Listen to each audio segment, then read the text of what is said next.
Hello la mif, donc j'espère que vous allez bien. Alors aujourd'hui on va attaquer une nouvelle vidéo, une vidéo un peu différente. Pourquoi? Parce qu'aujourd'hui je vais vous faire un question-réponse. On me pose fréquemment des questions tous les jours sur Instagram, sur YouTube, sur qui je suis en général, qu'est-ce que je fais, qu'est-ce que j'aime. Donc je me suis dit que pour les nouveaux abonnés, les futurs abonnés, et même pour toutes celles qui me suivent dès le début, d'avoir une trace en vidéo où là du coup vous trouverez toutes les réponses à vos questions. Donc ce cahier va être mon support pour cette vidéo où j'ai inscrit du coup toutes les questions qui reviennent fréquemment, où du coup je vais pouvoir avoir, si vous voulez, un plan pour cette vidéo. Tout d'abord, qui je suis? Alors, je m'appelle Flora, j'ai 25 ans, je suis née en décembre, je suis Sagittaire, la team Sagittaire, levez les mains. J'habite à Strasbourg, je représente la bretzel, n'est-ce pas? Et la choucroute. Je suis d'origine réunionnaise, mauricienne-indienne du côté de ma maman et congolaise Kinshasa du côté de papa. J'ai 2 grandes sœurs et un grand frère et une multitude de bébés autour, n'est-ce pas? Je suis une tata gaga, ça je pense que vous l'avez compris aussi. Je suis en couple depuis 4 ans maintenant, d'ailleurs j'habite avec mon chéri depuis quelques temps. Mes passions, alors je suis passionnée dans la vie de la mode, mais également de la danse, que bon je ne pratique plus trop en ce moment, mais ça reste quand même l'une de mes plus grandes passions dans la vie. J'en ai fait 19 ans de danse classique et danse urbaine, donc hip-hop, raga, jazz et compagnie. Mes défauts et qualités. Je vais commencer par les défauts tout de suite, n'est-ce pas? Donc mon plus gros défaut ça va être l'agressivité, enfin pas forcément dans les gestes, hein, mais plus dans la parole. Je vais être très dur et très agressif quand je parle à des moments. Et des fois je m'en rends pas compte. Quand je réfléchis je me dis ah Flora quand même faut y aller mollo. Donc ça va être mon plus gros défaut, ça va être ça. On dirait pas comme ça mais si. Ensuite alors on peut dire que c'est un défaut ou pas, mais je préfère être dans le défaut. Je vais être trop gentille.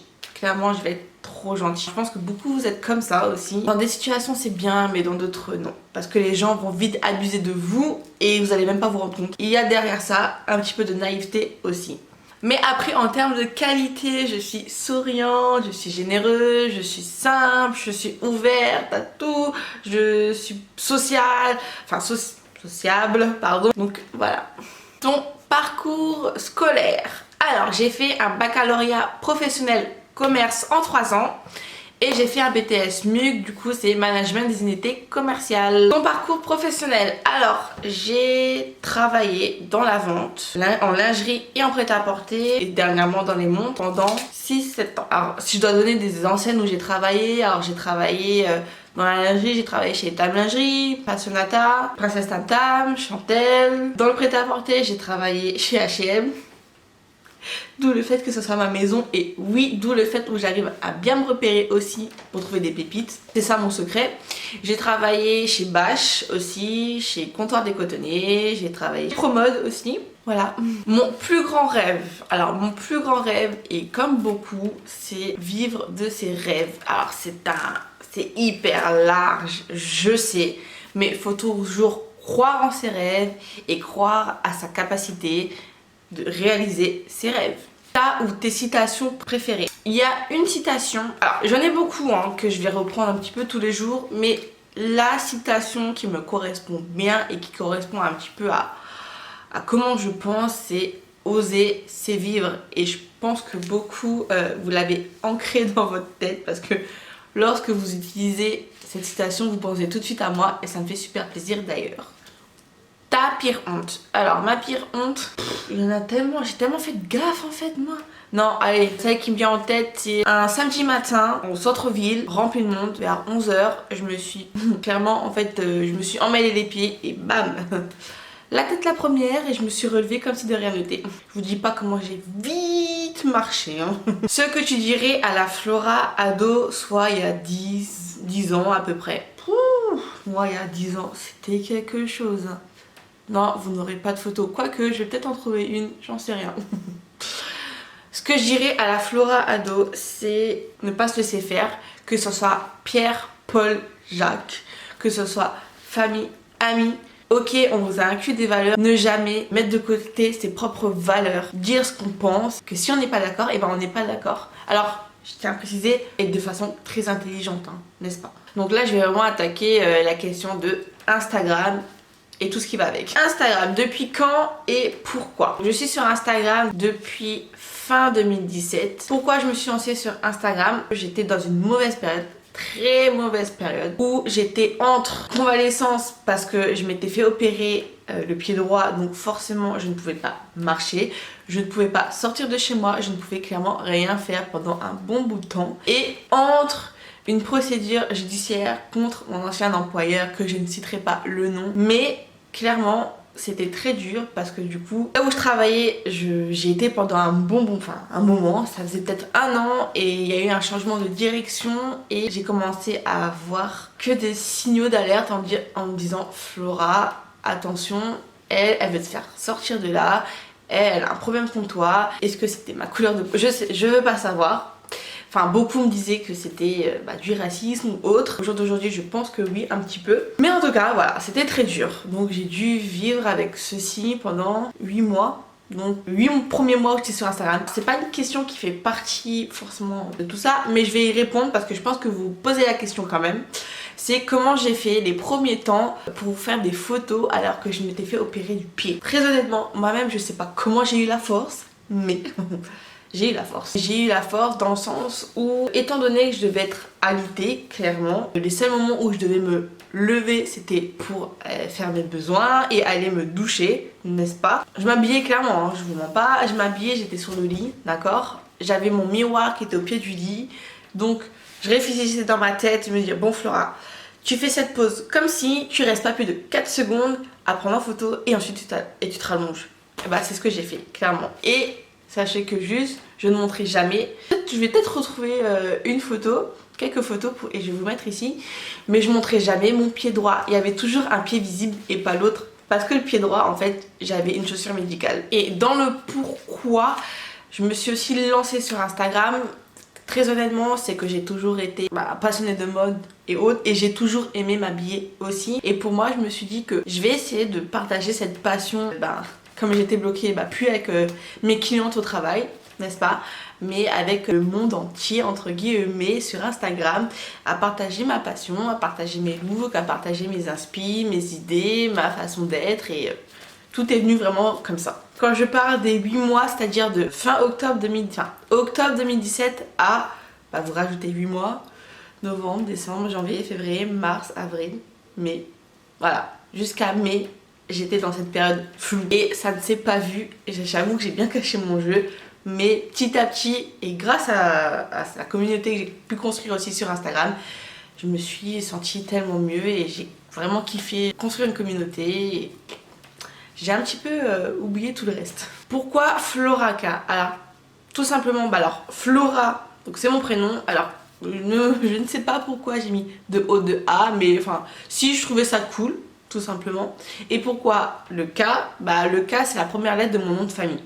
Donc, je tiens quand même à préciser au niveau de la prononciation de mon pseudo, c'est pas Florak, c'est Flora. D'où le point au milieu entre le Flora et le K. Les comptes Instagram qui t'inspirent le plus. Alors, très honnêtement, je peux m'inspirer de tout. Je vais quand même vous donner un nom. La première personne, le premier compte qui me vient en tête, c'est celui de Noolita, qui pour moi transprime vraiment la manière dont je pense, c'est-à-dire oser, c'est vivre, parce que elle ose, elle vit, et clairement on le ressent. En tout cas, moi je le ressens comme ça, et elle vraiment, je l'admire à fond, à fond, à fond, et je lui dis bravo. Les comptes Instagram que je déteste le plus. Alors, je ne citerai pas de nom, n'est-ce pas? Mais il y en a quelques-unes que, d'ailleurs, je suivais depuis le début, qu'on se suivait depuis le début. Mais, très honnêtement, j'en ai eu marre, en fait. Pourquoi? Parce qu'il y a cette catégorie de comptes qui va faire la course aux abonnés, aux likes, blablabla, etc. J'en passe, d'accord? Qui vont vous mettre dans des compétitions alors que on n'a rien demandé, ok? Et qui vont, même pas forcément s'investir de plus dans leur compte, qui vont poster tous les seins glinglins, n'est-ce pas? Tous les perpètes, les oies, ok? Mais il y a eux. S'inspirer, c'est forcément copier, d'accord? Mais c'est en rapportant une touche personnelle.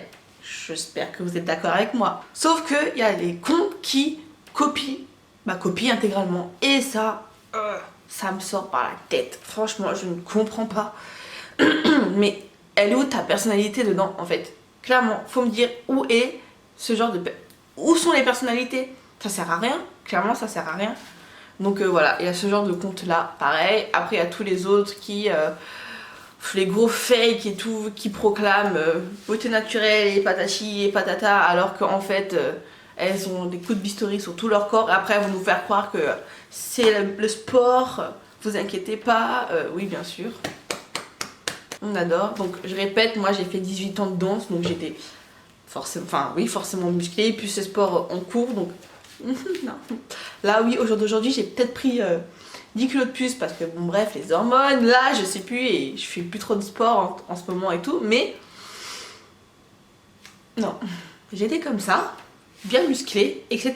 Donc faut pas me dire que c'est le sport qui va faire des silhouettes comme ça, non non non, je suis pas d'accord. Mon style vestimentaire, on va parler de choses un peu plus fun, n'est-ce pas? Donc mon style vestimentaire, clairement j'ai pas forcément de style.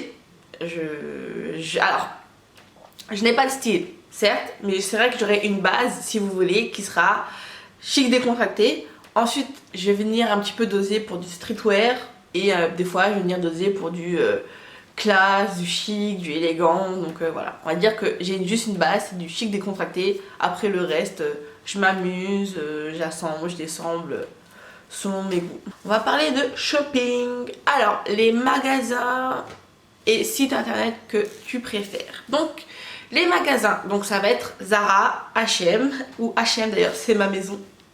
Ça, vous l'avez compris, n'est-ce pas? Il y aura, alors ça fait pas très longtemps, mais Stradivarius aussi. J'aime bien leur collection en ce moment, enfin que depuis quelques temps. Bershka, beaucoup moins qu'avant, faut quand même que je vous le dise, parce que clairement quand on a des formes c'est compliqué. Les sites internet que j'adore, que je préfère, donc ça va être Boohoo, parce qu'il y a vraiment de tout, on retrouve de tous les styles à petit prix et ça c'est kiffant.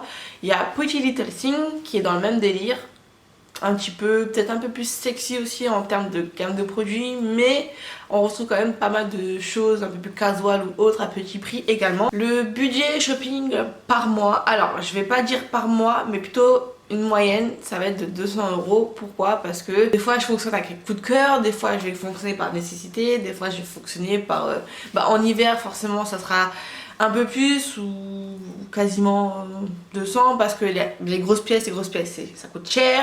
En été ça peut être un peu moins parce que des petites pièces, des petits hauts, top, jupes, shorts, enfin voilà. Ton futur achat de luxe. Alors, il y a vraiment 4 pépites qui me tapent à l'œil. Donc on va commencer par les Balenciaga Triple S. Ouais, je sais, on les voit partout, je sais, mais j'adore tout ce qui est Mastoc. Moi les baskets Mastoc c'est trop mon dada, c'est trop mon kiff, donc voilà. En deuxième il y aura, alors je crois qu'il n'est plus trop commercialisé, mais on peut toujours tenter dans les boutiques vintage ou occasion comme Beat Dressing ou autre. Le sac à dos Louis Vuitton Palm Spring, j'aime trop, il est trop beau. Après si jamais, hein, parce que voilà. Il y a aussi un autre petit sac à dos, alors je n'ai plus le nom en tête mais comme dit je vous le mets aussi en image, qui a que justement comme vous pouvez le voir avec des damiers blancs et tout. Je trouve ça hyper cute, hyper... alors c'est vrai que c'est hyper printanier et estival, mais il est trop beau. En troisième ça va être le Lady Di de Dior. En rose forcément, n'est-ce pas? Et en quatrième, et je crois qu'en quatrième c'est vraiment the pièce en fait qui me tape plus à l'œil ces derniers temps, surtout c'est le Seidel. Désolée mon anglais il est trop nul donc voilà, mais me pardonner, de Dior. Oh là là, regardez-moi celui-ci, vraiment celui-ci qu'on voit partout. Oui je sais encore, mais la couleur elle est faite pour aller avec tout en fait. Vous pouvez avoir du jaune, je suis sûre que ça ira. Du rose, ça ira. Du vert, ça ira. Enfin, du noir, forcément, ça va. Du blanc, forcément, ça va. Mais en plus de ça, avec la bandoulière, la bandoulière coûte 1300 €, si je ne me trompe pas. Le sac qui est quand même 2300 €. C'est un bon montant. C'est un bon petit budget aussi. Hein. Ce n'est pas négligeable, mais voilà. Je crois que c'est vraiment lui qui me tape à l'œil. Clairement. Alors, qu'est-ce que je fais dans ma vie en ce moment? Donc, ça fait quelques mois, donc depuis mi-mars, que je ne travaille plus. Alors je travaille dans les montres, depuis l'été dernier. Et en fait c'est un contrat CDD et en fait j'avais prévu déjà dans ma tête à cette époque là quand j'ai accepté le contrat que je veux pas rester plus d'un an. Je veux mettre de l'argent, je veux faire de l'argent, je veux pouvoir avancer dans mes projets et voilà. Donc depuis mi-mars je suis, si vous voulez, à mon compte. Ça avance petit à petit et ça avance bien. À quand le mariage, le bébé? Quand on sera prêt en fait. Après ça veut pas dire qu'on n'en veut pas, qu'on veut pas se marier, mais quand on sera prêt. Le shopping ou le voyage? Dois-je vraiment répondre à cette question? Bah je pars du principe que si on voyage, on fait quand même du shopping. Donc au final, c'est quand même le shopping en premier. Ta plus belle réussite? Si, on va dire que pour l'instant, ma plus belle réussite, c'est de croire en moi. Parce que c'est quelque chose qui peut, si vous voulez, vous freiner en fait dans la vie, vous freiner dans vos projets, vous freiner pour plein de choses. Et clairement, je crois que pour moi, vraiment, si au jour d'aujourd'hui, c'est vraiment croire en moi. Parce que du coup, je vais croire en mes capacités, je vais, voilà, c'est toute une panoplie de choses. Donc voilà. Et voilà, donc j'espère que j'ai pu répondre à toutes vos questions, que vous avez pu apprendre à me connaître. Aussi, d'ailleurs, je tiens à dire bienvenue aux nouveaux abonnés et merci à ceux qui sont déjà là d'être là. Et je vous fais des gros bisous et surtout je vous dis une bonne soirée.